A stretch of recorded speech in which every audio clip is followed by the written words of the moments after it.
So as I'm sure you guys are aware by now, there are a couple of brand new weapons in Battlefield 2042, one of which is the AM40, and today we're essentially just going to be going over my loadout for that weapon, the loadout that I personally think is the best for it, and then also just some general tips and tricks for how to use the AM40. Obviously it is a brand new weapon and a lot of people are going to be looking for just some general tips and tricks, and so that's what we're going to be covering today. Now obviously I usually do the sort of full weapon breakdowns with all the stats and all that kind of thing. I'm still going to get around to that, but unfortunately until I get the stats from the sim.gg website, which generally will take about a month or two to actually be updated, I can't really do the full weapon breakdown. So today we're essentially just going to be doing, I guess, a less structured version of that, just going over the loadout and just some general tips and tricks. Now before we get into it, I will also be doing the same for the Advances and the BF51. Those are going to be up on the channel probably sometime next week, and then if you guys do enjoy these videos, I'll probably get around to the M16 and the M60 as well, the two new portal weapons that have been added to All Out Warfare. And the good thing about those as well is they just come with all of the attachments unlocked. So if you guys enjoy this video and obviously the Advances and the P51 videos as well, be sure to let me know in the comments and I will get around to the M16 and the M60 as well. But with that being said, let's not waste any more time and let's get stuck into the loadout for the AM40. So after probably, I don't even know how many hours I've played since the update went live. I've honestly just every spare minute of the day that I've been playing Battlefield 2042. So I've probably clocked in like 5 or more hours with each of these weapons. I've been genuinely flogging the game, and the loadout that I have found to be the best so far is the Fusion Hollow sight. Now obviously the sight completely comes down to personal preference, so just pick whichever sight you think works the best for you guys. For the ammunition, I use the drum mag. It does run out of ammo fairly quickly. It's got a pretty high rate of fire, and obviously you start off with the high power rounds which only have a 20 round mag, so for me that drum mag is definitely very important, otherwise I feel like I'm running out of ammo quite a bit. Much the same as most of the other weapons in the game. I've got the LWG grip for the grip, and then I've got the tactical compensator for the barrel attachment, and then in all these spare slots I've just got, you know, whatever ammo you want. I think I've got the high power extended and the regular high power rounds. I have the laser sight for a bit of close quarters combat. Obviously the map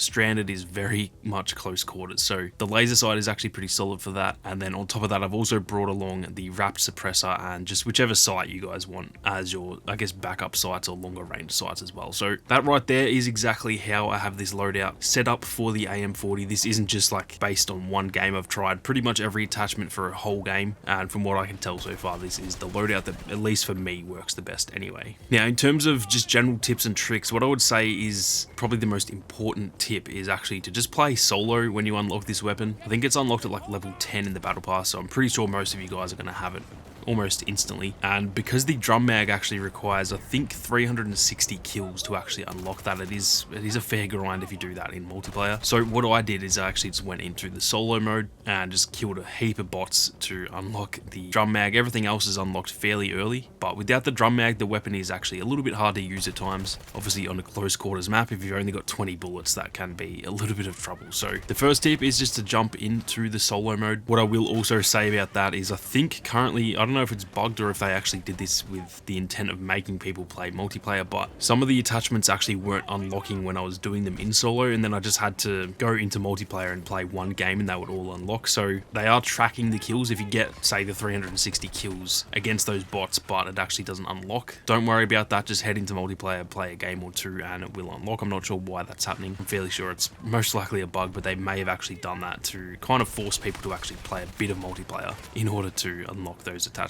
Now in terms of the way that the weapon plays, it actually probably plays a bit more like a, I guess, mid-range SMG than a regular AR. It's not quite the same as, say, the AK-24 or the SCAR or any of those weapons. It is definitely a little bit more built for close quarters, but that being said, it's also not as close quarters as something like the K30 obviously. So it really is kind of just that like jack of all trades type of weapon. I actually liken it quite a bit to probably the PBX45. That's a weapon that it actually feels like it is pretty similar to, and even in a way the PP29 as well. So if you guys are used to using those two weapons, then it is pretty similar, and it's definitely very fun to use. Now one thing that I find a little bit actually ironic is that I mentioned It plays a bit more like an SMG. Well, funnily enough, the headshot multiplier is actually bugged at the moment, and that means it is actually only dealing 1.25 times the damage when you land a headshot, rather than 2.15 times like the rest of the assault rifles. So it's actually essentially not working as intended when it comes to headshots, and because of that, it is kind of like nerfed compared to all of the other assault rifles. The good thing about that is that I'm sure that'll be fixed in the next week or two, and when that does happen, it's essentially going to get a big buff without us even asking for that to happen, because for some reason it is using the SMG headshot multiplier. So keep that in mind. It might feel a little bit weak when you're landing headshots and it's just not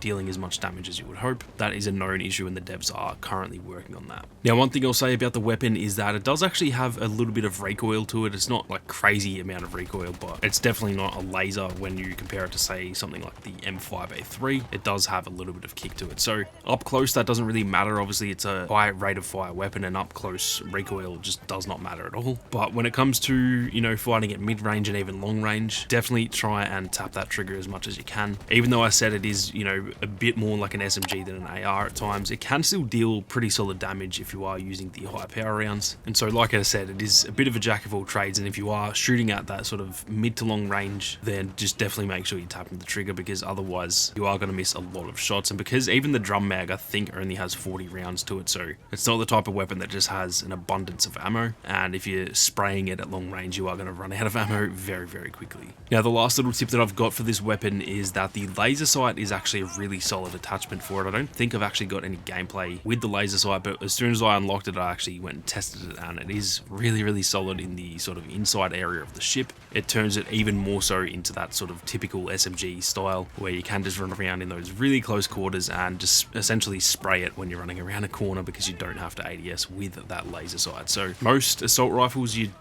generally not going to be attaching a laser sight for them, but I would say, you know, don't have it as the main attachment. You probably want that LWG grip, but for the second slot in the plus system, definitely bring along the laser sight, because you can actually pretty much shred enemies once you get into those really close quarters situations, and it's actually a really fun way to play the game as well. So those are just some general tips and tricks, as well as the loadout, like I mentioned, guys. Hopefully you guys do enjoy these sort of less structured videos. Like I said, I will get around to the actual proper weapon breakdown with all the stats and all that kind of thing in the near future. I just essentially have to wait until the stats are available. Like I said too, I've also got videos like this coming for the Avantis LMG and the P51 pistol. Those should be up next week, and then, as I mentioned before, if you guys do want to see more of these type of videos, I will do the M16 and the M60 as well, until we can obviously get our hands on the stats, and then at that point I'll do like the genuine weapon breakdowns for all 5 of those weapons. So that is going to do it for this one, guys. If you enjoyed the video, be sure to leave a like down below. If you're new to the channel, then definitely hit that subscribe button, and if you want to support the content that I make here on YouTube, then consider becoming a channel member. But with that being said, thank you all very much for watching. You guys have a great day, and I'll see you all out there on the battlefield.